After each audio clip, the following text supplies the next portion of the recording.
আসসালামু আলাইকুম বন্ধুরা, সবাই কেমন আছেন? দীর্ঘদিন ধরে অপেক্ষার পর আজকে দুপুরবেলা এখন আয়সা দেখতেছি কি আমার গাছের ড্রাগন মাশাআল্লাহ লাল হয়ে গেছে।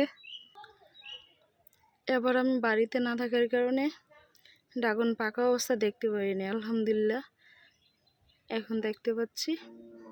আর এটা 2-3 দিন সময় লাগবে, এটা কালার আসে নাই, এটাও আসতেছে, এটাও 2-1 দিনের মধ্যে হওয়া যাবে। আর এদিকেও মাশাআল্লাহ অনেকগুলোই কালার চলে আসছে।